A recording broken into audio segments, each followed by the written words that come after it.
Let's spend the day at my mother's house. You're not invited."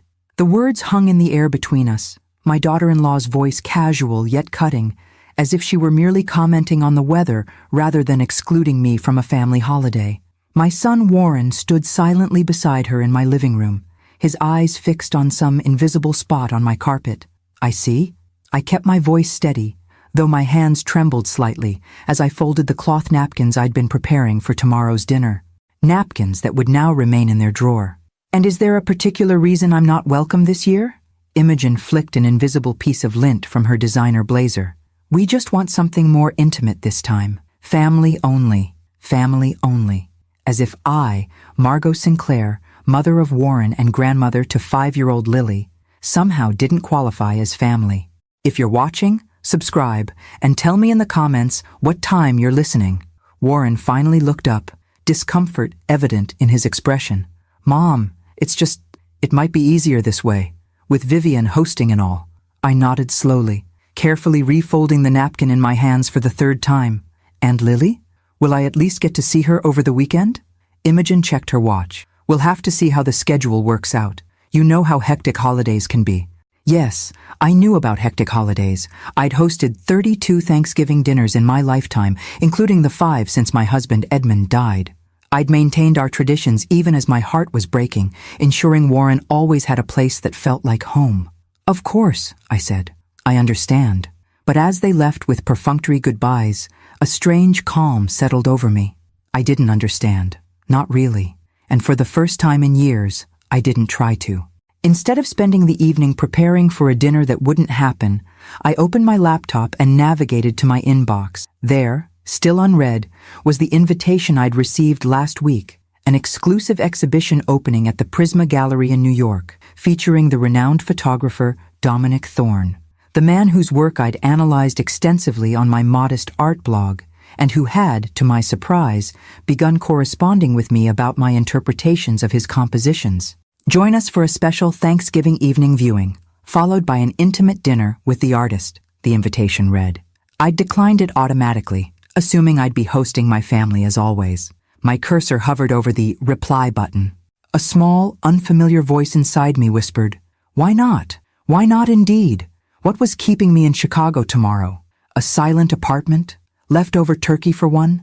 Another evening of trying not to disturb, not to inconvenience, not to exist too loudly?" Before I could reconsider, I typed my acceptance and pressed send.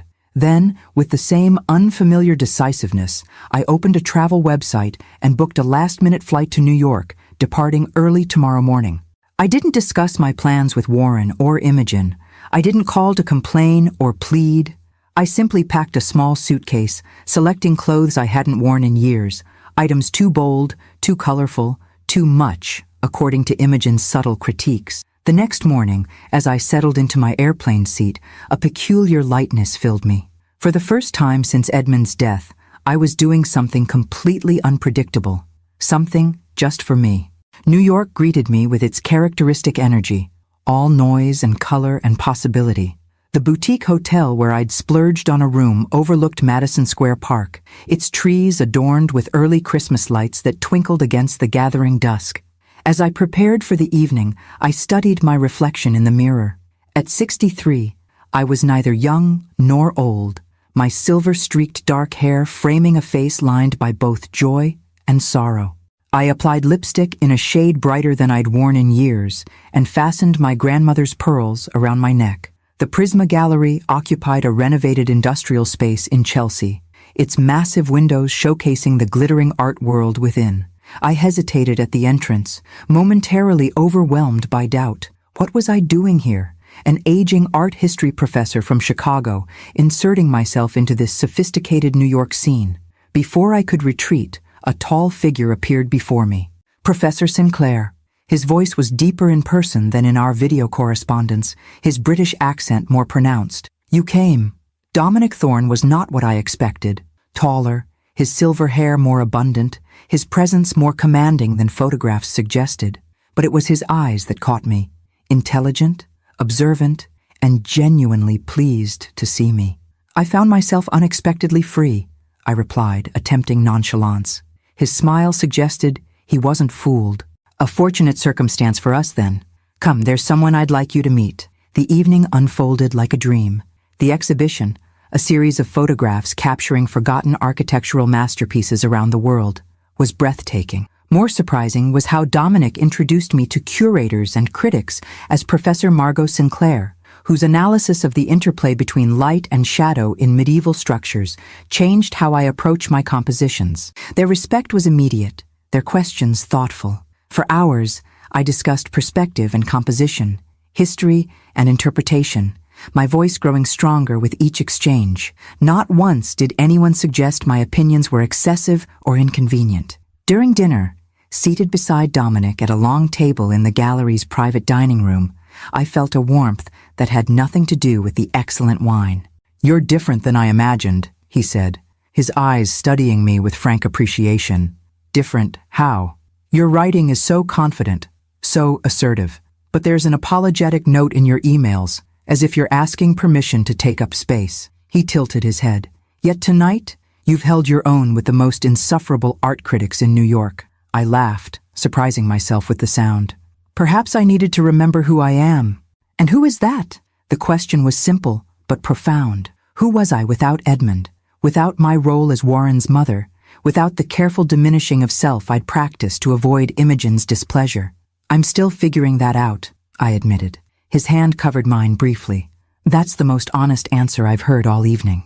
Later, as the gathering moved to an impromptu tour of Dominic's studio above the gallery, someone took a group photo. Without thinking, I posted it to my social media accounts, something I rarely did, with the caption, "New Perspectives with Dominic Thorne at Prisma Gallery." It wasn't until much later, returning to my hotel room exhilarated rather than exhausted, that I noticed the flood of notifications on my phone. 6 missed calls from Warren, 3 increasingly demanding texts from Imogen, and most surprisingly, a message from Vivian Halloway herself, asking who that distinguished man was beside me. The final text from Warren made my stomach clench. "Mom, Lily saw your photo and is crying because you're with some strange man instead of being alone on Thanksgiving like she thought. What am I supposed to tell her?" For a moment, the familiar guilt rose up, threatening to drown the evening's joy. Then I remembered Imogen's casual cruelty. "You're not invited." My fingers moved across the screen with newfound clarity. "Tell her Grandma went to see beautiful art because I wasn't invited to your dinner. Happy Thanksgiving. We'll talk when I'm back." I turned off my phone, walked to the window, and looked out at the glittering New York skyline. For the first time in years, I didn't feel invisible. For the first time since Edmund died, I felt fully present in my own life. Tomorrow would bring complications and conversations, no doubt.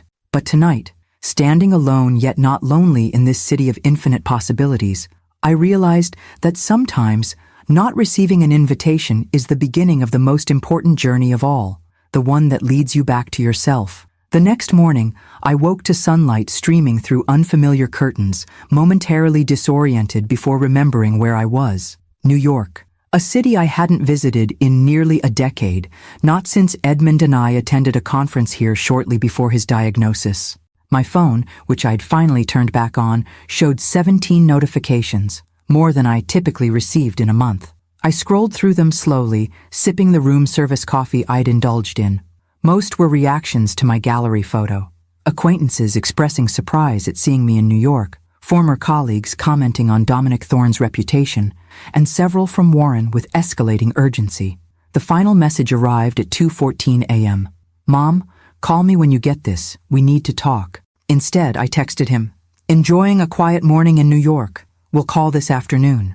This small act of postponement, putting my own peace before his demand for immediate response, felt quietly revolutionary.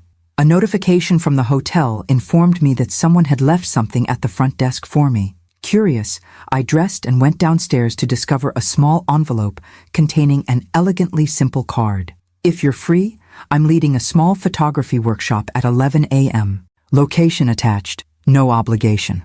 Dominic." I hesitated only briefly before texting the number he'd included. "I'll be there." The workshop took place in an industrial loft space flooded with natural light. A dozen participants, most at least 20 years my junior, milled about examining professional cameras and equipment. I felt immediately out of place, until Dominic spotted me, hesitating near the entrance. "Margot," he called, crossing the room with his distinctive long stride. "Excellent. I was hoping you'd come." "I'm afraid I didn't bring a proper camera," I admitted, showing him my outdated smartphone. "Perfect," he replied unexpectedly. "Today's about seeing, not equipment. Most people hide behind their expensive gear, using technology as a substitute for perspective." The workshop wasn't what I expected. Rather than technical instructions about apertures and shutter speeds, Dominic led us through exercises in observation, teaching us to notice how light transformed ordinary objects, how angles revealed unexpected truths, how patience unveiled moments invisible to the rushing eye. "Photography isn't about cameras," he told us as we gathered around his work table. "It's about attention, about honoring what most people walk past without seeing." I found myself completely absorbed, forgetting everything except the viewfinder of the borrowed camera he'd pressed into my hands. For 3 hours, I focused on shapes and shadows, on capturing rather than being captured by life. When the session ended, Dominic approached as I was returning his camera. "Keep it for the weekend," he suggested. "New York offers endless subjects." "I couldn't possibly." "You have a natural eye," he interrupted. "Did you know that? Your compositions are instinctive." I laughed, embarrassed yet pleased. "You're being kind." "I'm being honest. There's a difference." His expression grew thoughtful. "Would you join me for lunch? There's a cafe nearby that makes exceptional soup, perfect for a November day." Part of me wanted to refuse out of habit, to make myself smaller, less demanding, less present. But the woman who had posted that photograph last night, who had silenced her phone, who had prioritized her own experience over others' expectations, that woman said yes. The cafe was tucked between a bookstore and a vintage record shop, its walls lined with black and white photographs of New York through the decades. We sat by the window, watching pedestrians hurry past in their post-Thanksgiving pursuits. "Your son called the gallery this morning," Dominic mentioned casually as our food arrived. I nearly choked on my water. "He what?" "Apparently he found my contact information online. He wanted to confirm whether I was, and I quote, actually spending time with his mother, or if she was fabricating the connection." Heat rushed to my face. "I'm mortified." "Don't be. I found it rather amusing and revealing." He stirred his soup thoughtfully. "I told him that not only were you attending my exhibition as an honored guest, but that your analyses of my Chartres Cathedral series had influenced my entire approach to architectural photography." I couldn't help but smile. "You didn't." "I most certainly did, along with mentioning that your blog should be required reading in every art history program." His expression turned serious. "Margot, why does your son think you would invent knowing me?" The question hung between us, uncomfortably direct. I stared into my soup, considering how to answer. "Because the mother he knows doesn't spontaneously fly to New York for art exhibitions," I said finally. "She doesn't post photos with renowned photographers. She sits quietly at home, available whenever needed but otherwise invisible." "And who decided she should be invisible?" "I did, I suppose." I met his gaze. "After Edmund died, I was so focused on not being a burden that I gradually made myself smaller, until being excluded from Thanksgiving dinner seemed like something I should accept without complaint." Dominic's expression darkened. "That's what happened? They uninvited you from a family holiday?" I nodded, unexpectedly moved by his indignation on my behalf. "Well then," he raised his water glass, "to becoming visible again." We spent the afternoon walking through Greenwich Village, stopping occasionally for me to experiment with the camera. Dominic was a patient teacher, showing me how to frame a shot, how to wait for the right moment, how to trust my instincts rather than second-guessing every decision. By the time we reached Washington Square Park, something had shifted in me. I felt more grounded in my body, more connected to the world around me, more present. My phone rang as we watched a street performer juggle flaming batons. Warren, for the 4th time today. With a deep breath, I finally answered. "Mom, what the hell is going on?" His voice was tight with frustration. "First you disappear on Thanksgiving, then you're suddenly in New York with some famous photographer, and now you're ignoring my calls?" "I'm not ignoring you, Warren. I'm living my life." The words came easily, without rehearsal. "And yes, I'm in New York with Dominic Thorne. He's been kind enough to show me the city. Is this because of what Imogen said? Because if you're trying to make some point, no, Warren. I cut him off gently but firmly. I'm not trying to make a point. I'm simply doing something that brings me joy instead of sitting alone in an empty apartment. There was a long silence. Are you coming back? His voice had changed, uncertainty replacing anger. Of course I am. On Sunday, as planned. I watched Dominic, who had stepped away to give me privacy, photographing pigeons in flight. We'll talk then, in person. After hanging up, I stood for a moment, letting the sounds of the city wash over me. The Warren I knew would have pressed harder, demanded more explanations, made me justify my choices. This hesitation, this uncertainty in his voice, it was new. Perhaps I wasn't the only one seeing things differently. Dominic returned, studying my expression. Everything all right? I think it might be, I replied, surprising myself with the realization. Eventually. As evening approached, he invited me to a small gallery dinner. Unless you have other plans? I didn't hesitate this time. None at all. Taking a photograph of the setting sun gilding the city skyline, I felt something unfamiliar unfurling inside me. A sense of possibility I'd forgotten existed. For 63 years, I'd lived my life according to other people's expectations. Now at last, I was curious about my own. Sunday arrived with startling swiftness. 3 days in New York had somehow expanded to feel like weeks, each moment dense with new experiences and revelations. I packed my suitcase with reluctance, carefully wrapping the small framed photograph Dominic had given me the night before. A print from his personal collection showing a single chair in an empty cathedral, light streaming through stained glass to create a kaleidoscope on the stone floor. For your new beginning, he'd said when presenting it, his hands lingering on mine during the exchange. Our goodbye at the gallery had been comfortable, yet charged with unspoken possibility. We'd agreed to continue our correspondence, with tentative plans for me to return for his major exhibition in January. Nothing definite, nothing demanded, just an open door where before I'd only seen walls. The flight back to Chicago gave me time to contemplate what awaited me. Warren had texted that he would meet me at my apartment that evening, alone, a specification that spoke volumes about the conversation to come. As the plane descended through clouds into the familiar Chicago skyline, I scrolled through the photographs I'd taken over the weekend, architectural details of buildings I'd passed hundreds of times in previous visits without truly seeing, candid moments captured during my walks with Dominic, and several self-portraits taken at his insistence, images of myself I hardly recognized, alive with engagement and curiosity. A car service, another small luxury I'd never have permitted myself before, delivered me to my building by mid-afternoon. I'd barely finished unpacking when my doorbell rang, 3 hours earlier than Warren had specified. It wasn't Warren at my door, but Imogen, impeccably dressed as always, her expression a careful blend of irritation and false concern. "Margot," she said, stepping past me without waiting for an invitation. "We need to talk before Warren arrives." I closed the door slowly, gathering myself. "Hello, Imogen. This is unexpected." She surveyed my living room with that familiar, assessing gaze, as if mentally cataloging everything that needed improvement.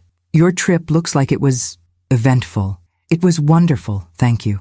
Her smile tightened. "Look, I'll be direct. This little drama you've created is upsetting Warren and confusing Lily.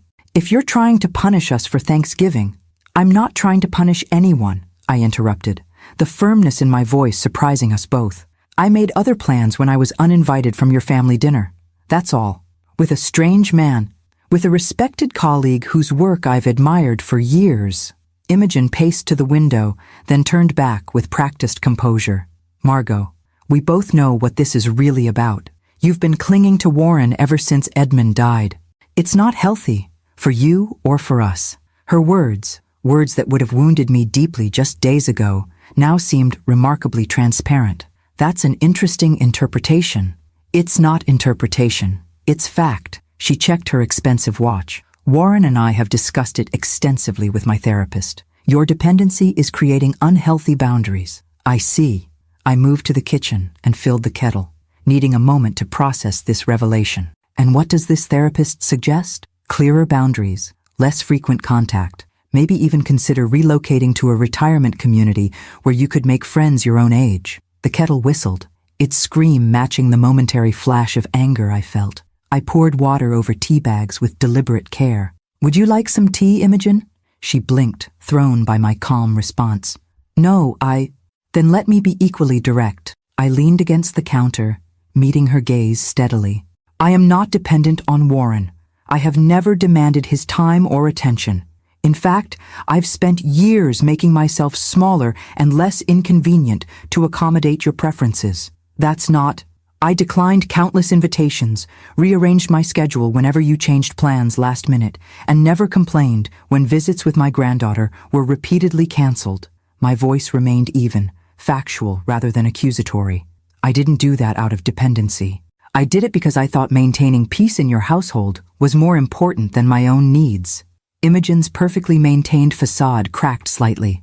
"You're twisting things." "No, I'm finally seeing them clearly." I brought my tea to the living room, gesturing for her to sit.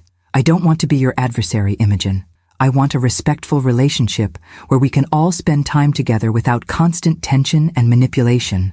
"Manipulation?" Her voice rose. "That's rich, coming from the woman who deliberately created a holiday spectacle to make us look bad." "I posted one photograph," I said quietly. "Your reaction to it isn't my responsibility." A key turned in the lock. Warren, using the emergency key I'd given him years ago. He froze in the doorway, taking in the scene before him. "Imogen, what are you doing here?" His voice held an edge I rarely heard. "We agreed I would talk to Mom alone. I thought it would be better if I—" "No." The single word sliced through her explanation. "Go home, please. I'll meet you there later." The look that passed between them spoke volumes about conversations I hadn't been privy to. After a moment of tense silence, Imogen gathered her purse and left without further argument. Another unprecedented occurrence. Warren sank onto my couch, suddenly looking every bit his 32 years, rather than the polished professional he typically presented. "I'm sorry about that," he said, running a hand through his hair. "She wasn't supposed to come here." I sat across from him, giving him space. "It's all right." "No, it's not." He looked up, his expression troubled. "None of this is all right, Mom. The way Thanksgiving happened, the things Imogen said to you, I should have intervened."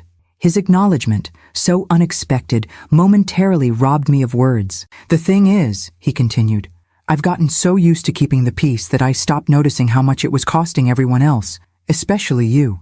Warren, please let me finish." He leaned forward, hands clasped. "When I saw that photo of you in New York, looking so alive, with this famous photographer treating you like you were something special, I realized I couldn't remember the last time I'd seen you that way. And then I thought about how we'd just excluded you from a family holiday like it was nothing, and how you'd probably have spent the day alone if you hadn't gone to New York. And I felt—" He swallowed hard.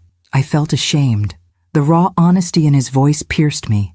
I moved to sit beside him, taking his hand in mine. "I never wanted you to feel that way," I said softly. "I just wanted to be part of your life without being a burden." "You've never been a burden." He squeezed my hand. "I've just been a coward." We sat in silence for a moment, the weight of unspoken years between us. "So," he finally said, attempting lightness, "tell me about this photographer, Dominic Thorne. Are you two involved?" I smiled, appreciating his effort. "We're exploring possibilities." "Wow." He shook his head, a small smile forming. "My mother, dating a famous photographer. Lily's going to think that's way cooler than anything Imogen's mother does." The mention of my granddaughter brought a pang. "How is Lily? Is she truly upset about the photograph?" "Honestly? She thought it was amazing that you were in New York having adventures instead of being at boring dinner with Grandma Vivienne." His impression of a 5-year-old's voice made me laugh. "She wants to hear all about it. She's been asking when you'll come see her." Something loosened in my chest at his words. "I'd like that very much. Tomorrow?" he suggested. "I could pick you up after work, bring you to the house for dinner. Imogen will be civil. I've made that very clear." The old Margot would have accepted instantly, gratefully.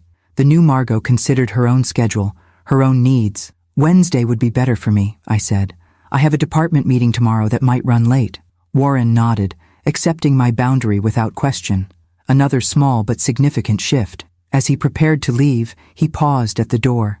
"Mom, are you really coming back to New York in January for his exhibition?" "I'm considering it." "Why?" "Because—" he hesitated. I think it might be good for you. You seem different. In a good way. After he left, I moved to my desk and opened my laptop, where an email from Dominic awaited. The gallery feels emptier without your perspective, he'd written. When might New York see you again?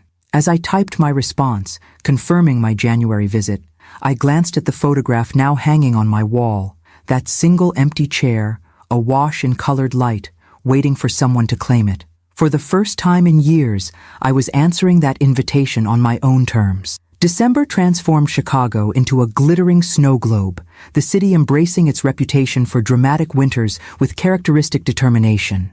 I found myself experiencing the familiar holiday season through newly awakened senses, noticing the artful arrangement of lights along Michigan Avenue, appreciating the architectural details of buildings I'd passed for decades without truly seeing, capturing moments with my new camera, a proper one I'd purchased after returning from New York. My dinner with Warren, Lily, and Imogen had unfolded better than expected.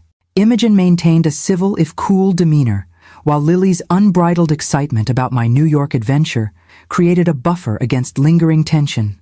By evening's end, we'd established a standing weekly dinner engagement, a small but meaningful victory. Most surprising was my rediscovered relationship with my granddaughter. Without Imogen's filtering presence, Lily revealed herself to be a perceptive, curious child with a natural eye for beauty, qualities I'd glimpsed but never fully appreciated during our carefully supervised previous visits. "Grandma, look!" she exclaimed during our first solo outing, pointing to how ice crystals had formed patterns on a store window. "It's like one of your photographs." I'd begun sharing my new photography interest with her, showing her how to frame shots on an old digital camera Warren had unearthed from their closet for her use. Our Saturday morning photo safaris quickly became sacred time. 2 hours each weekend when we'd explore different Chicago neighborhoods, capturing images that interested us. "You know what I like about taking pictures?" Lily confided during one such expedition, her small face serious beneath her woolen hat. "Nobody can tell you you're seeing wrong. If I think something's beautiful, I can take its picture, and that makes it true." Her simple wisdom often left me momentarily speechless. My correspondence with Dominic continued daily, sometimes brief notes exchanged between his busy shooting schedule and my end-of-semester grading marathon, sometimes lengthy evening discussions via video calls that stretched until midnight. We carefully navigated this undefined relationship, neither of us rushing to categorize what was developing between us. "Labels are for exhibition catalogs, not human connections," he remarked during one such call. "I'm rather enjoying discovering who Margot Sinclair is, without preconceptions about what we're supposed to be to each other." This approach, this freedom from expectations, felt revolutionary. For most of my adult life, I'd been defined by my relationships to others: professor, wife, mother, widow, grandmother. Now, approaching my 64th birthday, I was simply becoming Margot, a woman with her own perspectives, desires, and boundaries. Not everyone appreciated this evolution. "You've changed," Vivian Holloway observed during an unexpected encounter at a department store where I was shopping for a more stylish winter coat than my practical parka.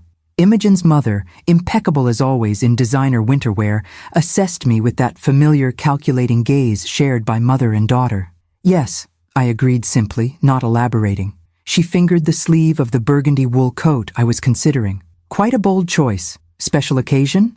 "No, I just like the color." Her perfectly maintained eyebrows rose slightly.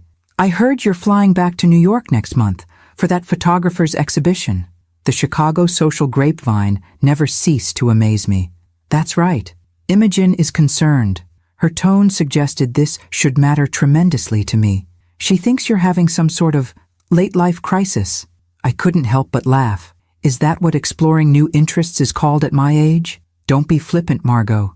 We're just concerned about Lily becoming attached to this situation that might not last." The manipulation was so transparent, I almost admired its audacity. "Lily is attached to me, her grandmother. My friendship with Dominic doesn't change that." "Friendship," she repeated skeptically. "Is that what they're calling it these days?" I met her gaze directly. "They call it whatever the people involved choose to call it, Vivian. Now, if you'll excuse me, I'm going to buy this coat." As I walked away, I heard her murmur, "Edmund would hardly recognize you anymore." The comment was designed to wound, to invoke my late husband as an ally in her disapproval. Instead, it struck me as profoundly true and liberating. Edmund had loved a different Margot, one who hadn't yet learned to claim her space in the world. He would indeed find me changed. But knowing the man who had always encouraged me to pursue my passions, I suspected he would approve. The night before my January departure for New York, Warren and Lily came to my apartment for dinner. Imogen had begged off with a conveniently timed work commitment. "We brought you something," Lily announced, presenting a carefully wrapped package with solemn ceremony. "It's for your trip." Inside was a handmade book, its cover declaring Grandma Margot's Big Adventure in Lily's distinctive printing.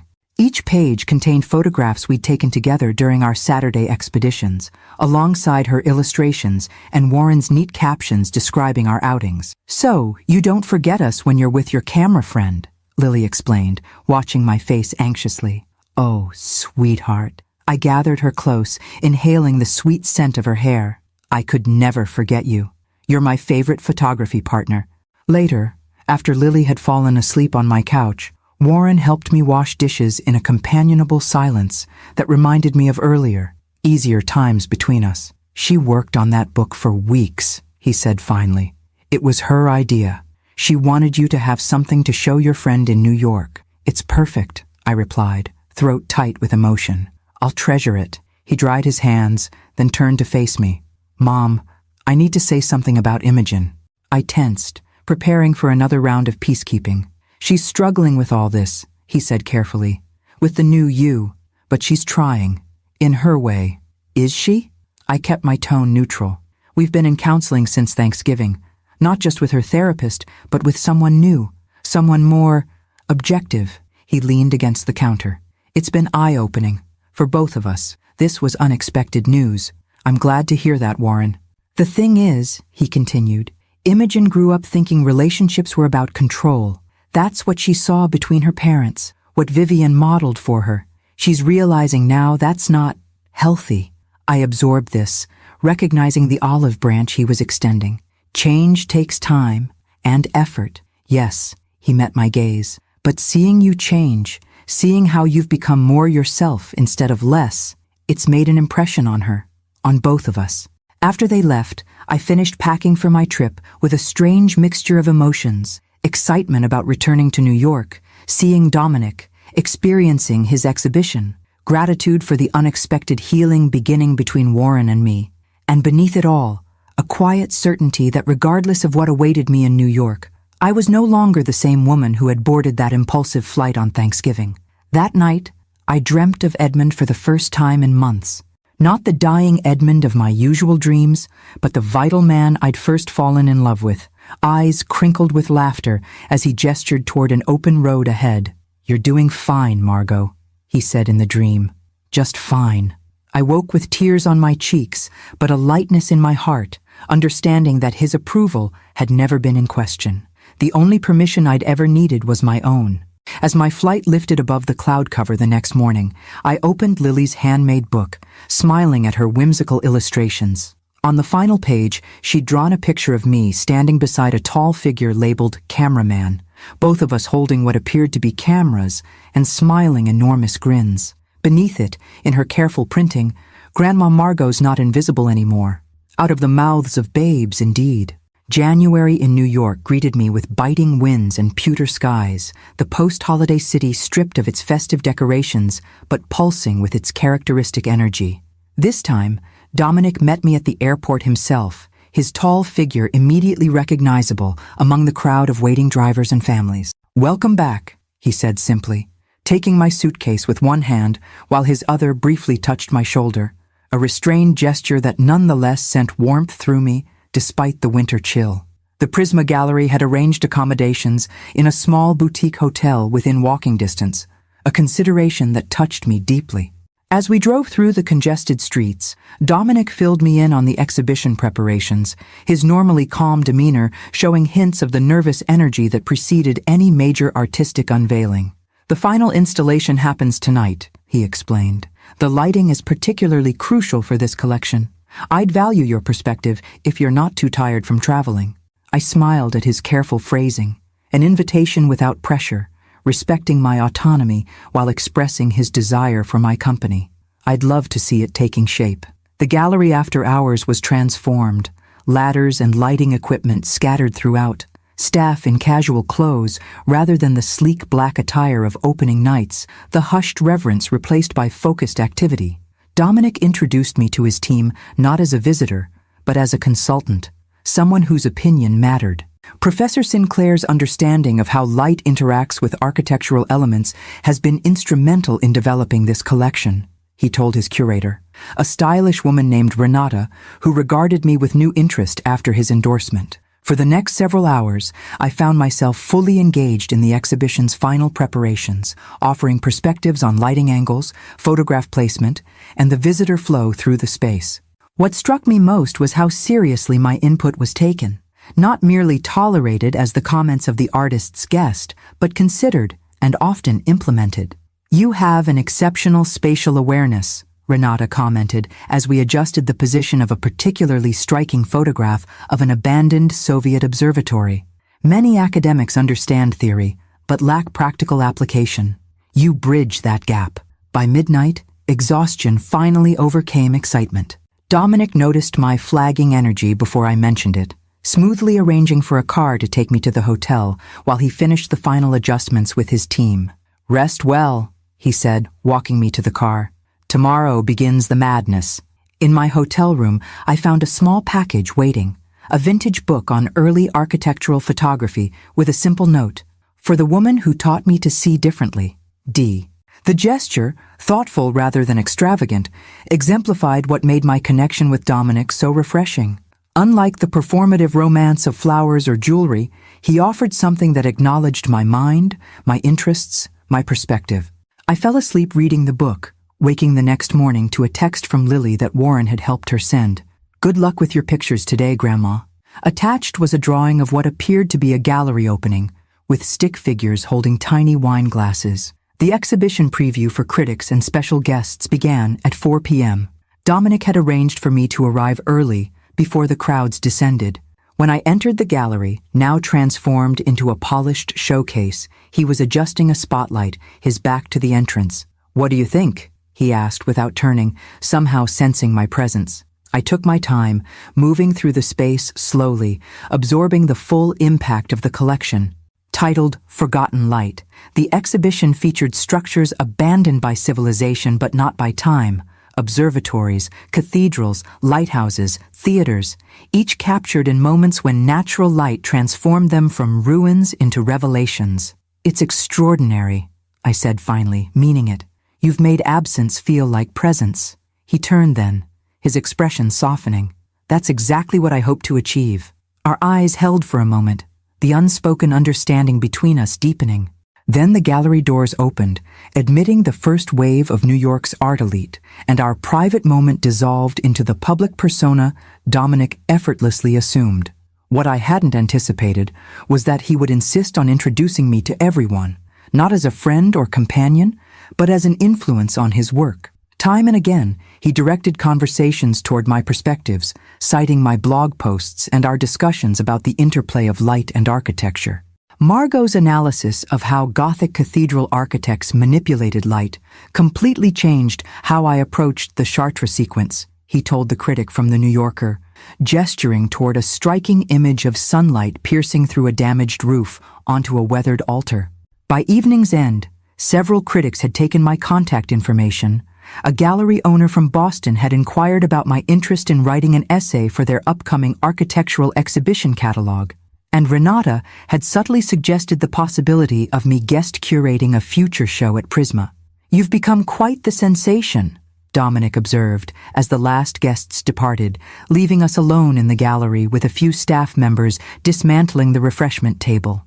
"How does it feel to be discovered at 63? I laughed, the champagne I'd sipped throughout the evening creating a pleasant warmth, like wearing clothes that actually fit after years of trying to squeeze into the wrong size. His answering smile contained a tenderness that made my heart quicken. "Shall we celebrate properly? I know a quiet place nearby where we can actually hear ourselves think." The quiet place proved to be his apartment, a converted industrial loft not unlike his photography studio, but warmer, filled with books, artifacts from his travels, and photographs unlike his commercial work, more intimate, more experimental. "You live above the gallery?" I asked, accepting the glass of wine he offered. The building was a printing factory in its previous life. When I purchased it for the gallery, the upper floors were raw space. He gestured around the open loft. "I renovated this level as a refuge from hotel rooms. I spend so much time traveling that having a consistent home base became important." I moved to a wall, displaying a series of black and white photographs, landscapes without human figures, but bearing evidence of human passage. "These are different from your exhibition work. They're not for public consumption." He stood beside me, studying the images. Photography began as my private language, a way of processing what I couldn't articulate in words. The commercial work came later. "Why show them to me?" He considered this, swirling his wine thoughtfully. "Because you see beyond the surface. Because you understand that absence can be presence. Because—" he set down his glass and turned to face me directly. "Because I find myself wanting you to know me, Margot. Not the photographer whose books you've studied, or the artist the critics discuss, but me." The vulnerability in his admission touched something deep within me. For months we had circled each other with intellectual connection, artistic appreciation, and carefully controlled attraction. This moment felt like a threshold crossing. "I want that too," I admitted, setting aside my own glass. "To know you, to be known." When he kissed me, it wasn't with the hesitant awkwardness I might have expected after decades of marriage to one man. There was certainty in his touch, and a patience that spoke of a man comfortable with taking time to discover another person properly. Later, lying in his bed with city lights filtering through industrial windows, I experienced a moment of breathtaking clarity. At 63, I was not ending, but beginning. Not settling, but exploring. Not diminishing, but expanding. "What are you thinking?" Dominic asked, his fingers tracing patterns on my bare shoulder. "That I've spent most of my life being careful," I replied honestly. "Careful not to take up too much space. Careful not to inconvenience anyone. Careful not to want too much." He propped himself on one elbow, studying my face in the half-light. "And now? Now I'm learning how to be careless in all the right ways." His smile, the private one I was discovering belonged only to intimate moments, creased his face. "Carelessness becomes you, Professor Sinclair." My phone chimed from the bedside table. Another text from Warren. "How was the opening? Lily wants to know if your photographs were a big success." Dominic glanced at the message. "Your son checks in often." "Another new development," I explained, typing a brief reply. "We're rebuilding. Slowly." "And his wife? The one who uninvited you at Thanksgiving?" I set the phone down, considering. "She's adjusting to the new reality where I don't simply accommodate whatever makes her comfortable." "Good," he said simply, pulling me closer, "because I'm rather fond of this unaccommodating version of you." As I drifted towards sleep in this unexpected place, I marveled at how thoroughly a single rejected invitation had redirected the course of my life. Sometimes, it seemed, the best journeys begin with a door closing rather than opening. The exhibition's public opening the following evening transformed the gallery into a buzzing hive of New York's art community. I watched from a quiet corner as Dominic navigated the crowd with practiced ease, somehow managing to make each person feel momentarily like the focus of his attention while never becoming trapped in a single conversation. "He's different with you here," Renata observed, appearing beside me with 2 champagne flutes, more centered. I accepted the offered glass. "He seems perfectly at ease to me." She smiled knowingly. "Dominic has always been good at appearing comfortable. It's his actual comfort I'm referring to." She nodded toward where he stood, discussing a photograph with a young couple. "Notice how he keeps glancing your way, making sure you're still here?" I hadn't noticed, but now that she mentioned it, I caught his eyes seeking mine across the room. A small, private smile crossing his face when our gazes met before he returned his attention to his patrons. "How long have you worked with him?" I asked, curious about this woman who clearly knew him well. 7 years, she replied. Long enough to have seen every iteration of his public persona and most versions of his private one. She studied me over the rim of her glass. He's never brought anyone into his creative process before. Not like this. Before I could respond, a commotion near the entrance drew our attention. A television crew was setting up equipment, directed by a polished woman in a crimson dress who scanned the room with the precision of a predatory bird. Wonderful, Renata muttered. Vivian Westcott from Art Scene. Just what we need. Problem? I asked, noting her suddenly tense posture. She and Dominic have history. Renata's diplomatic phrasing couldn't disguise her discomfort. She's built her reputation on provocative interviews that create drama rather than insight. Across the room, I saw Dominic register the crew's presence, his expression momentarily tightening before his professional mask returned. He excused himself from his conversation and made his way toward us with purpose. "Renata, please tell me you didn't approve broadcast media," he said quietly when he reached us. She shook her head. "Gallery owner's prerogative. Apparently, Ms. Westcott's viewing figures are too valuable to refuse." He sighed, then turned to me. "Margot, I should warn you." "Dominic!" The crimson-dressed woman materialized beside us, camera crew tactfully hanging back, but positioned to capture the encounter. "What a stunning evolution from your last collection.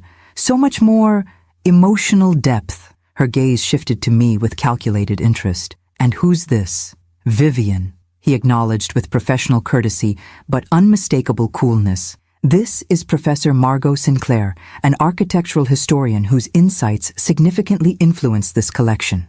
"Professor Sinclair," she extended a manicured hand. "How fascinating. Might I borrow Dominic for a brief interview about the exhibition? I promised to return him promptly." It wasn't really a request. As they moved away, Renata touched my elbow. "Don't worry," she murmured. "Dominic knows how to handle her. But perhaps this would be a good time to view the second gallery? It's quieter." I allowed her to guide me away, grateful for her intervention, but unsettled by the encounter. In the adjoining space, featuring Dominic's studies of abandoned theaters, I tried to lose myself in the photographs while occasionally glimpsing the interview through the doorway. Vivian's body language spoke volumes. The subtle touches on Dominic's arm, the intimacy of her posture, the performative laughter. Whatever their history entailed, it clearly remained unresolved on at least one side. "They were engaged briefly," came a voice beside me, a young assistant I recognized from installation day. "Years ago, before my time, but gallery gossip has a long shelf life." "I didn't ask," I said, more sharply than intended. He flushed. "Sorry, I thought—" "Never mind. Can I get you anything? Water?" "No, thank you." I softened my tone, recognizing my reaction as disproportionate. "I'm fine." But I wasn't entirely fine. I was experiencing an emotion I hadn't felt in decades. Jealousy.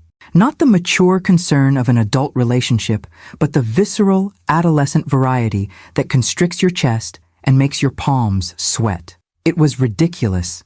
I was a 63-year-old widow with grown children, not a teenager at her first dance. Yet watching this glamorous woman with her obvious history with Dominic triggered every insecurity I'd thought I'd moved beyond. My age, my academic rather than artistic background, my Midwestern sensibilities in this sophisticated New York environment. "You look like you could use some air," Renata reappeared, casting a knowing glance toward the interview still underway. "The roof deck is open. Shall we?" The January night was brutally cold, but the rooftop offered blessed solitude and a spectacular view of the Manhattan skyline. I wrapped my borrowed gallery coat tighter, breathing deeply. "Don't let Vivian get to you," Renata advised, lighting a cigarette. "Her tactics are predictable. Dredge up personal history during professional interviews, create tension that makes for compelling television, move on to the next target. It's not my concern," I said automatically. Renata's laugh was warm but knowing. "Of course it is. You care about him." I didn't deny it. "I'm being ridiculous. Whatever happened between them was long before I entered the picture. 15 years ago, she confirmed.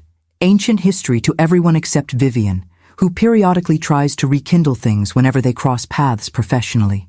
She exhaled a plume of smoke that disappeared into the night air. "But I've never seen him look at her the way he looks at you." Before I could respond, the roof access door opened and Dominic emerged, scanning the space until he spotted us. "There you are," he said, joining us at the railing. "I've been looking everywhere." "Giving your interview?" I asked, striving for a neutral tone. "Enduring it," he corrected, his expression weary.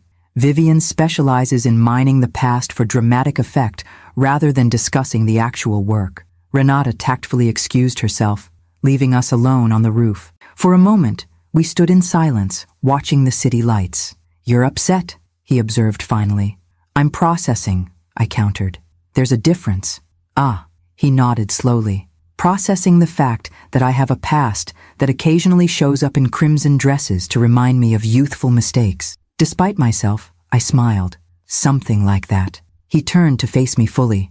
Margot, I've lived 55 years on this planet. I've had relationships that ended badly, some that ended well, and long periods of solitude in between. What I've never had is someone who sees me.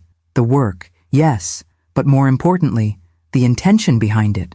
The simple honesty in his voice dispelled my unease. I'm not accustomed to feeling possessive. It surprised me. If it helps, I find your possessiveness far more appealing than Vivian's calculated attempts to provoke it. He moved closer, his warmth welcome in the winter air. Now, shall we return to the exhibition, or would you prefer to escape? I've technically fulfilled my obligations for the evening. The thought of returning to the crowded gallery, possibly facing more encounters with people from Dominic's past, held little appeal. Escape sounds perfect. We left discreetly through a service entrance, emerging onto a quiet side street where yellow cabs streamed past. Dominic hailed one with practiced efficiency. "Where to?" the driver asked. Dominic looked at me, a question in his eyes. In that moment, I made a decision to embrace the spontaneity that had brought me to New York in the first place. "Surprise me," I told him. His smile, the private one I was coming to treasure, illuminated his face as he gave the driver an address I didn't recognize. As the taxi merged into traffic, he took my hand, his thumb tracing circles on my palm. "You continue to astonish me, Professor Sinclair." "Good," I replied, squeezing his hand. "I'm rather enjoying astonishing myself as well." The cab carried us away from the gallery, away from Vivian Westcott and her calculated provocations, away from the carefully curated persona of Dominic Thorne, renowned photographer, and towards something more authentic. Two people discovering each other in middle age with the wisdom to appreciate the rarity of their connection. Whatever insecurities had momentarily gripped me on the roof began to dissolve. I was not competing with Dominic's past. I was participating in his present. And for the first time in longer than I could remember, I was fully, uncompromisingly present in my own life as well. The woman who had meekly accepted being uninvited from Thanksgiving dinner seemed to belong to another lifetime, a ghost I had finally, definitively laid to rest. February in Chicago brought record snowfall, transforming the city into a treacherous landscape of ice-slicked streets and towering drifts. After returning from New York, I found myself surprisingly content with this enforced hibernation, using the quiet hours to develop my photographs and reflect on the shifting terrain of my life. The exhibition had been an unqualified success, with reviews praising Dominic's revelatory exploration of abandoned spaces and his masterful manipulation of natural light to resurrect forgotten beauty. Several mentioned the influence of architectural theory on his work, citing my name with a respect that still startled me when I saw it in print. More surprising was the invitation that had arrived last week, a formal request from the Chicago Institute of Art for me to curate a small exhibition on the relationship between architecture and photography, featuring not only selections from established artists like Dominic, but also my own emerging work. "They want me to include my photographs," I told Freya Zaman over coffee in her university office. Me, a complete novice with no formal training. Freya, my closest friend and confidant through the tumultuous months since Thanksgiving, smiled knowingly. "Perhaps they recognize that your academic background gives you a unique perspective. Not every photographer understands the historical and theoretical context of architectural spaces like you do." "Or perhaps Dominic pulled some strings," I countered, still uncomfortable with the idea that my connection to him might be influencing professional opportunities. "Does it matter?" She leaned forward, fixing me with her therapist's penetrating gaze. "Even if he opened a door, they wouldn't have invited you if they didn't value what you bring through it. Take the win, Margot." Taking wins remained a surprisingly difficult skill to master after decades of self-effacement. Even now, with Warren and I rebuilding our relationship, my professional horizons expanding, and Dominic's steady presence in my life, albeit often at a geographic distance, I still found myself fighting the instinct to shrink, to apologize, to make myself convenient rather than consequential. "Speaking of wins," Freya continued, "how are things with the family? Any improvement with Imogen?" I sighed, considering my response carefully. It's complicated. We've established a fragile peace. She's civil when I visit, which is progress. Warren says their counseling is helping, but there's still tension. And Lily. At the mention of my granddaughter, I couldn't suppress a smile. Thriving. She's developed a genuine passion for photography. Warren brings her to my place every Saturday morning for our photo safaris, regardless of weather. And Imogen allows this without resistance? That's the strangest part. It was her suggestion. I still remembered my shock when Warren had conveyed this unexpected olive branch. Apparently, their therapist recommended supporting Lily's interests even when they involve me. Some breakthrough about controlling tendencies and generational patterns they're trying to break. Freya nodded thoughtfully. Sounds like genuine effort. Progress isn't always comfortable, even when it's positive, for any of you. Her words resonated with my own experience these past months. Every step toward a more authentic life had brought both liberation and discomfort. From establishing boundaries with my family, to exploring intimacy with Dominic, to presenting my creative work for public scrutiny. I never expected change to feel so destabilizing, I admitted. Even the good changes. That's because real change isn't just about adding new elements to an existing structure. It's about dismantling parts of the foundation and rebuilding. Freya checked her watch reluctantly. I hate to cut this short, but I have a faculty meeting in 10 minutes. As we parted ways outside her building, she hugged me tightly. I'm proud of you, you know. Not many people have the courage to reinvent themselves at our age. Her words stayed with me during my walk home through the snow-hushed campus. Had I reinvented myself, or simply uncovered someone who had been there all along, buried beneath decades of accommodation and compromise? My phone vibrated with a text from Dominic. Just landed in Chicago. Dinner tonight? His surprise visit sent a thrill through me that belied my age. We'd established a rhythm of sorts since the exhibition. 2 weeks apart, 1 week together, alternating between Chicago and New York, with regular video calls during separations. Neither of us had pushed for more defined arrangements, both valuing our independence too much to rush toward conventional commitments. That evening, over dinner at my apartment, I shared the exhibition invitation and my conflicted feelings about it. They're interested in your perspective, not your connection to me, Dominic assured me, refilling our wine glasses. I was as surprised as you when the curator contacted me about it. I raised an eyebrow skeptically. You didn't mention me to anyone at the Chicago Institute? I didn't need to. His expression was serious. Your blog posts about the exhibition were circulated widely in the art photography community. Your unique analysis of how I've employed architectural principles in composition caught attention on its own merits. The possibility that my writing had created opportunities independently of Dominic's influence was simultaneously empowering and terrifying. I'm not sure I'm ready for this level of visibility. And yet you've already stepped into the light, he observed. Your photographs from our New York weekend were remarkable, precisely because they came from an untrained eye, guided by trained perception. That combination is rare and valuable. Later, as we lay tangled together in my bed, another area where I discovered unexpected confidence and joy, I confessed my deepest fear. What if I'm just experiencing some textbook late-life crisis? What if all of this, the photography, the writing, even us, is just a desperate attempt to feel relevant again? Dominic propped himself on one elbow, his expression thoughtful in the dim light. Does it matter?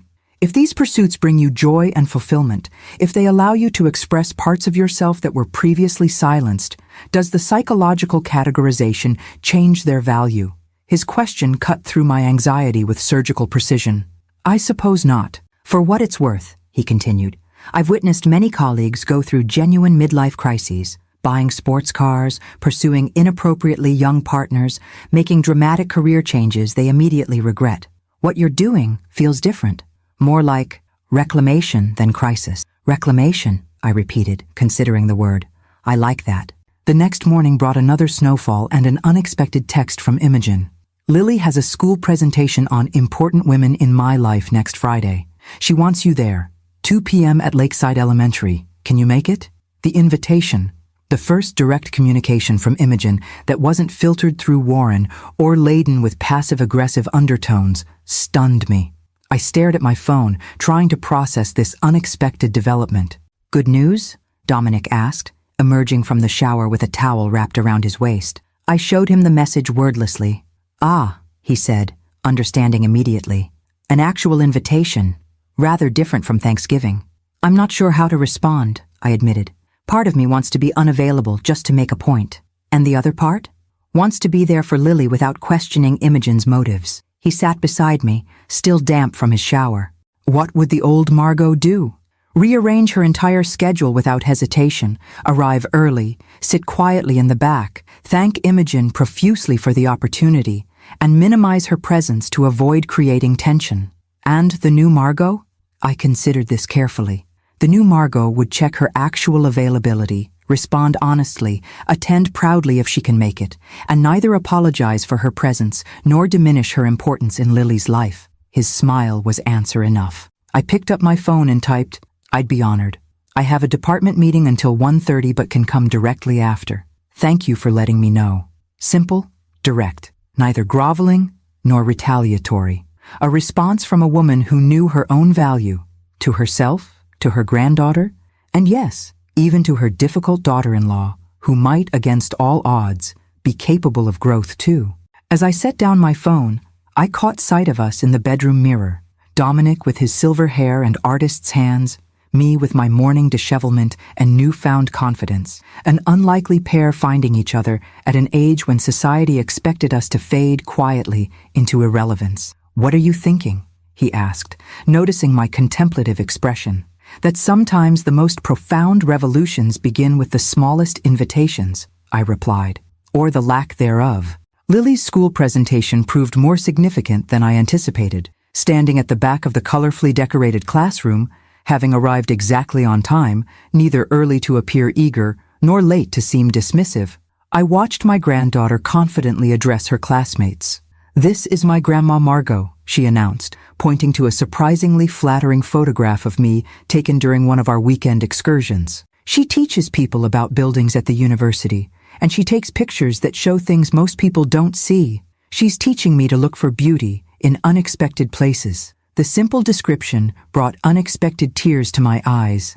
As I blinked them away, I noticed Imogen watching me from across the room, her expression unreadable. When Lily finished her presentation, which also featured her mother, who knows everything about helping companies tell their stories, and her teacher Ms. Davis, Imogen approached me with measured steps. "She insisted you be included," she said without preamble. "Worked on that part of her presentation for days." I nodded, unsure how to respond to this neutral statement that nonetheless felt loaded with unspoken meaning. "She talks about your photography outings constantly," Imogen continued, her tone carefully controlled. "Warren says you've sparked a genuine interest. Our walls are covered with her attempts to capture unexpected beauty in the most mundane objects." "She has a natural eye," I replied, matching her neutral tone. An awkward silence stretched between us, broken finally by Imogen's abrupt question. "Would you join us for dinner on Sunday? Nothing fancy, just the family?"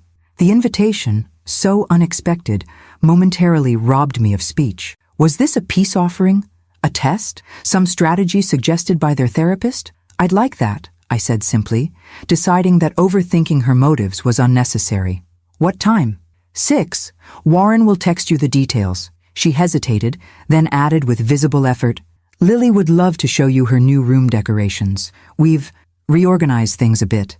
Later that evening, discussing the interaction with Dominic via video call, he had returned to New York for a commercial assignment, I struggled to interpret the significance of this development. "Maybe there's no deeper meaning," he suggested, his voice slightly distorted by the connection. "Maybe it's just a dinner invitation? From Imogen, the woman who specifically uninvited me from Thanksgiving?" I shook my head. Nothing is ever just anything with her. Perhaps she's genuinely trying to change.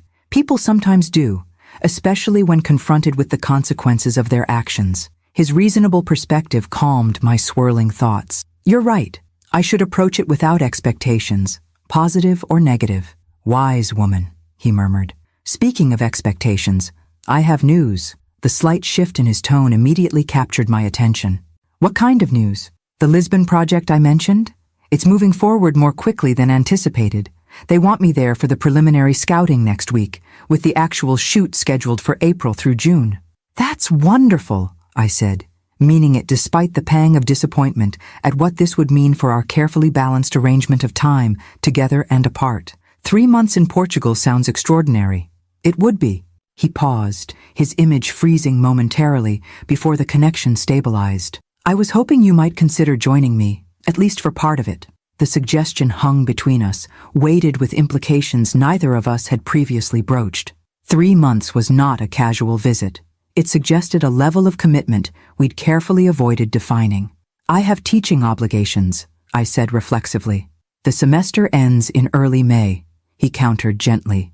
And you mentioned possibly taking a sabbatical next year. He'd been listening, really listening, to my casual mentions of future possibilities. The realization both touched and terrified me.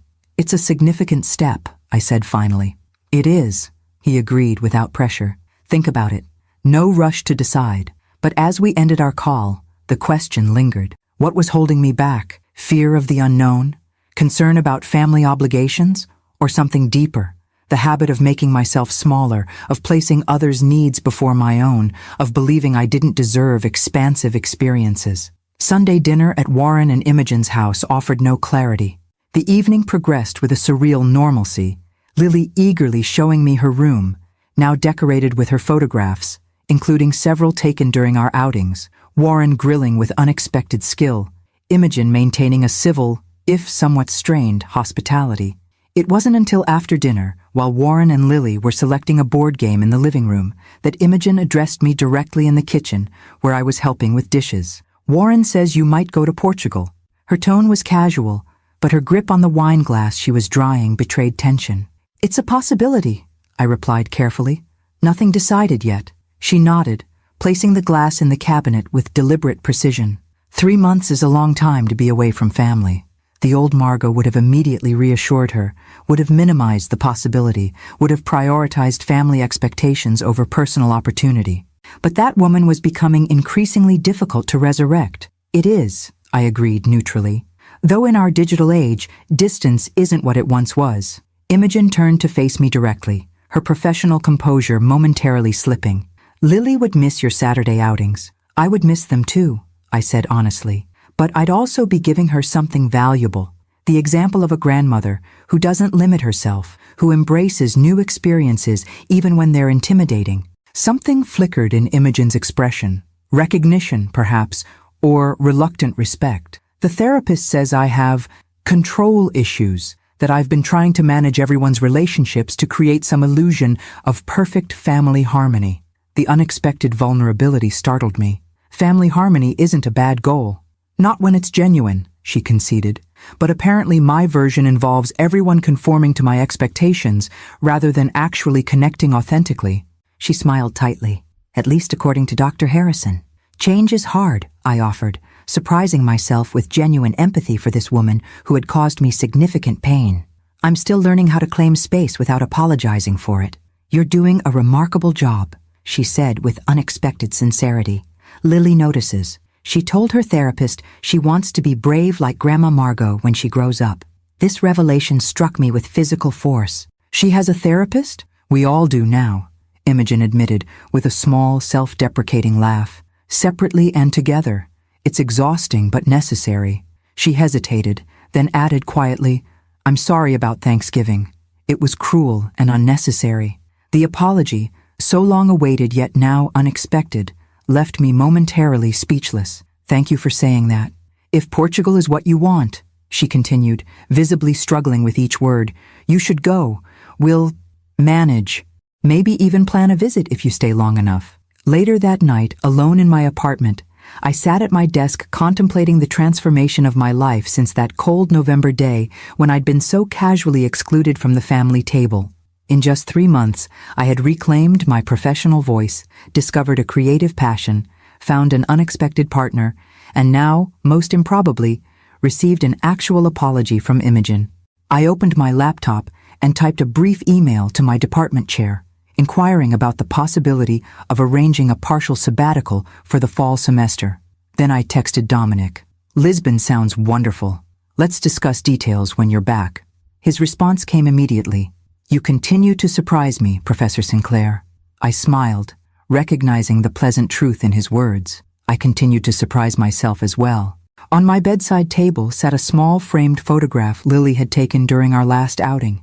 A simple image of my hands holding my camera, wrinkled but strong, captured in the moment of creating rather than conceding. Beside it lay the exhibition invitation from the Chicago Institute, now accepted, and my plane ticket for next week's trip to New York. Not bad for a woman who, 4 months ago, had meekly accepted being told, "You're not invited." Lisbon in May unfolded before me like a vivid dream, a city of light so distinctive from Chicago or New York that it felt like stepping into another dimension entirely. The Portuguese capital cascaded down its 7 hills toward the expansive Tagus River, its ancient streets both narrow and infinite in their possibilities. I had arrived 2 weeks ago, after completing my spring semester obligations and entrusting my modest exhibition preparations to a capable graduate assistant. Dominic had already been in Portugal for a month, scouting locations for his ambitious project documenting the country's architectural contrasts, from crumbling medieval structures to cutting-edge contemporary designs. "It's about juxtaposition," he'd explained when first describing the project. "The visual conversation between centuries, sometimes within a single frame." Our reunion at the airport had been surprisingly emotional. After months of alternating between intense togetherness and productive separation, this extended period apart had confirmed something I'd been slowly acknowledging. What existed between us had evolved beyond casual companionship into something I had never expected to experience again at this stage of life. The apartment he'd rented for us in the Alfama district became our shared sanctuary, a centuries-old building with thick stone walls and modern renovations, its terrace offering breathtaking views across the city's terracotta rooftops to the gleaming river beyond. I spent mornings exploring the neighborhood while Dominic attended production meetings, afternoons joining him at various shooting locations, and evenings discussing the day's discoveries over local wine and seafood at tiny restaurants where no one knew or cared who we were. "You're flourishing here," he observed one evening as we lingered over dinner at a family-owned tavern, tucked away on a winding cobblestone street. "There's a lightness to you that grows stronger each day."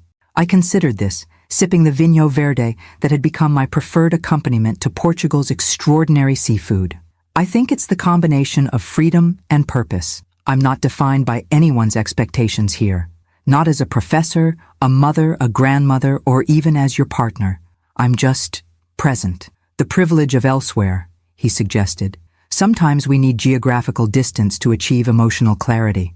That clarity extended to my photography, which had evolved from amateur experimentation to increasingly confident expression. Lisbon's distinctive light, crystalline and golden, reflecting off the river and the city's predominant white and yellow buildings, offered endless inspiration. I found myself particularly drawn to doorways and windows, the thresholds between public and private spaces, open and closed possibilities. My daily photographs, shared on my increasingly popular blog, had drawn unexpected attention. The Chicago exhibition curator had requested permission to include several Lisbon images, and a small Portuguese cultural magazine had contacted me about featuring my work alongside an interview about the American professor's perspective on Lisbon light. Meanwhile, my relationship with Warren and his family continued its careful evolution across the Atlantic. Weekly video calls with Lily became a cherished routine, her excitement about Grandma's big adventure a balm against the distance. More surprising were the occasional text exchanges with Imogen, brief but civil messages that sometimes included photographs of Lily's own photographic efforts. "She's organized her classmates into a photography club," Imogen wrote in one such message. "They meet at recess with their parents' old phones to take pictures of hidden beauty on the playground. Her teacher is rather impressed with her leadership." Such communications, unimaginable 6 months earlier, reinforced my growing conviction that transformation was possible at any age, not just mine, but Imogen's as well, if approached with genuine effort and appropriate boundaries. The only discordant note in this otherwise harmonious period came, predictably, from Vivian Halloway. Her message, ostensibly directed to Warren but clearly meant to reach me, expressed concern about my extended absence with that photographer and questioned what message this sends to impressionable young Lily about family commitment. Warren, to his credit, had forwarded the message with a simple eye-rolling emoji and the comment, "Thought you should see this," obviously ignoring it. "Lily misses you, but is also collecting things to show you when you get back. Her Portugal box is getting quite full."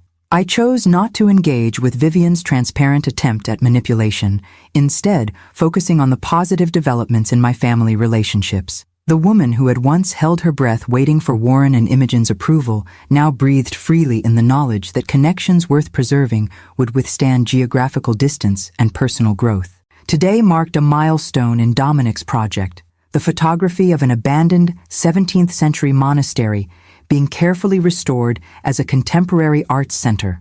The juxtaposition of ancient stonework and modern architectural interventions perfectly embodied his vision for the collection. I accompanied him to the site, not as an observer, but as a collaborator. Over the past weeks, he had increasingly incorporated my perspective into his professional work, valuing my academic understanding of architectural history and developing eye for compositional elements. "What do you see here?" he asked, as we stood in what had once been the monastery's chapter house, now transformed with a soaring glass ceiling that flooded the space with light while preserving the original stone walls. I took my time answering, absorbing the space's contradictions and harmonies. "Conversation across centuries," I said finally. "The past not erased, but recontextualized. There's humility in how the modern elements serve the original structure rather than dominating it." He nodded, already adjusting his equipment to capture what I'd articulated. Exactly what I was missing. I've been focusing too much on contrast rather than dialogue. As I watched him work, I was struck by the easy balance we'd established, the mutual respect for each other's expertise, the comfortable silences, the genuine interest in each other's perspectives. Was this what true partnership looked like? Not the careful accommodation I'd practiced in my marriage, necessary as it had been during those years of raising children and building careers, but something more equal and expansive? That evening, as sunset painted Lisbon in improbable shades of gold and rose, we sat on our terrace, sharing a bottle of port from the Douro Valley. The day's successful shoot had energized rather than exhausted Dominic, and he spoke animatedly about the project's evolution. "I've been thinking," he said, abruptly changing direction mid-sentence, "about what happens when this project concludes." My heart quickened slightly. We had carefully avoided discussions of our longer-term future, both of us perhaps superstitious about defining something that felt so unexpected and precious. "Oh? I've received an interesting proposition from the Portuguese Tourism Board, a book project documenting the country's less-traveled regions. It would mean another 6 months here, at least." "That sounds like an extraordinary opportunity," I said, keeping my tone neutral despite the implications. 6 more months would extend beyond my planned return to teaching. "It is," he agreed, "but it raises questions about arrangements." The careful phrasing made me smile. Arrangements. I'm too old for convenient ambiguity, Margot. His directness, always refreshing, cut through potential awkwardness. These months together have shown me what's possible at this stage of life. I don't want to return to disjointed weeks together and apart if there's an alternative. "What alternative are you suggesting?" I asked, though I already sensed the direction of his thoughts. "A life together, whether here in Chicago, New York, or some combination. Not necessarily traditional marriage, unless that matters to you, but a genuine partnership, shared space, shared projects, shared future, however much of that we have left." The proposition, for all its life-altering potential, didn't feel frightening or overwhelming.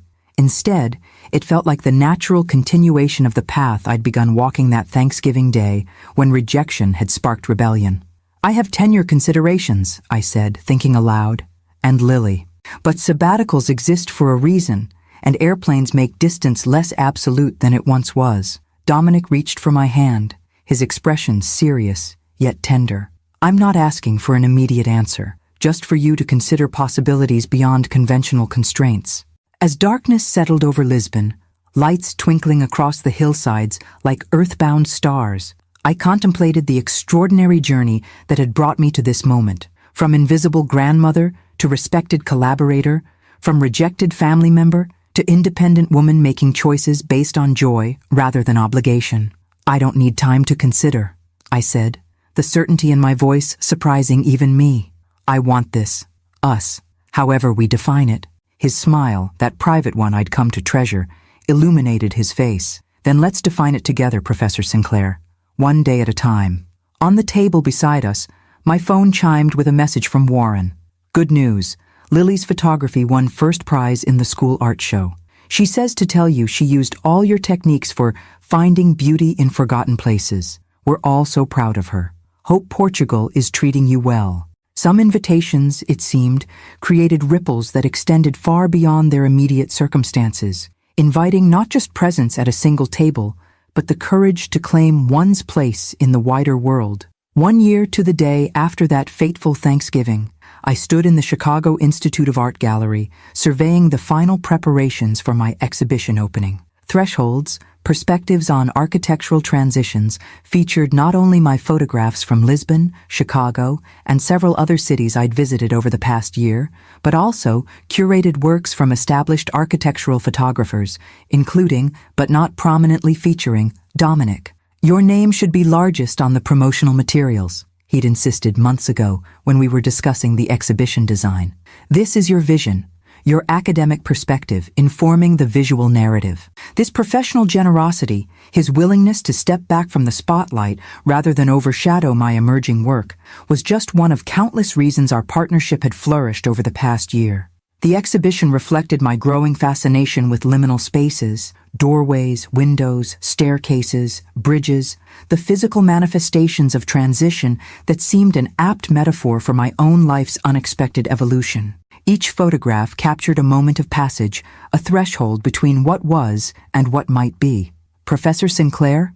The gallery assistant's voice pulled me from my contemplation. Your family has arrived. I turned to see Warren, Imogen, and Lily entering the space, followed by Freya Zaman, and most surprisingly, Vivian Halloway. The unlikely grouping, 3 generations of my complex family constellation alongside my closest friend and my former adversary, struck me as surreally appropriate for this milestone. Lily reached me first, flinging her arms around my waist with characteristic enthusiasm. At 6, now in first grade, she had grown taller and more articulate, but retained her unfiltered emotional expressiveness. "Grandma, your pictures are in a real museum!" Her voice echoed through the gallery, drawing smiles from the staff preparing for tonight's opening. "Indoor voice, Lily," Imogen reminded gently, then extended her hand to me. "Congratulations, Margot. The exhibition looks remarkable." The formality between us had gradually softened over the months, but we remained carefully respectful of each other's boundaries. Our relationship would never be warm, but it had evolved into something mutually respectful, a significant achievement considering our beginnings. "Thank you for coming," I replied, genuinely appreciative, "and for bringing Lily during school hours." "Educational field trip," Warren explained, embracing me warmly. Approved by her teacher when we explained her grandmother is a featured artist. Vivian approached last, her expression revealing the internal struggle between maintaining appearances and acknowledging her discomfort in this setting. "Quite an accomplishment," she offered stiffly. I wouldn't have missed it. The unspoken truth hung between us. She absolutely would have missed it had Imogen not insisted on her presence, part of their own complicated journey toward healthier family dynamics. Their relationship remained visibly strained, but Imogen's determination to break generational patterns of manipulation had created small openings for change. "I appreciate that, Vivian," I replied with diplomatic neutrality. As the gallery director approached to discuss final details before the evening opening, Warren guided my family toward the exhibition's first section. I watched them move through the space, Lily racing ahead excitedly, Imogen maintaining poised interest, Warren genuinely engaged, Vivian performing appropriate cultural appreciation, a tableau of imperfect family dynamics navigating new territory together. Freya remained behind, observing my observation with her therapist's perceptive gaze. "Quite a different Thanksgiving from last year," she noted quietly. "Indeed," I agreed, "though we're having the actual dinner tomorrow, at my place." This was perhaps the most profound transformation of all. My newly purchased condominium, with its spacious living area and stunning lake views, would host the family Thanksgiving dinner, not as a desperate bid for inclusion, but as the natural gathering of family in a home I had created entirely on my own terms. "Hosting now, are we?" Freya's smile conveyed her understanding of this significant role reversal. And will your photographer be joining? He's flying in tonight, after the exhibition opening. The ease with which Dominic and I now navigated our bi-city existence had become a comfortable rhythm. 2 months in Chicago, 2 months in New York, with collaborative projects and individual pursuits woven throughout. The Portuguese Tourism Board project had evolved into a significant book deal, requiring occasional extended trips abroad, but we had established our primary residence in Chicago to accommodate my teaching schedule and proximity to Lily.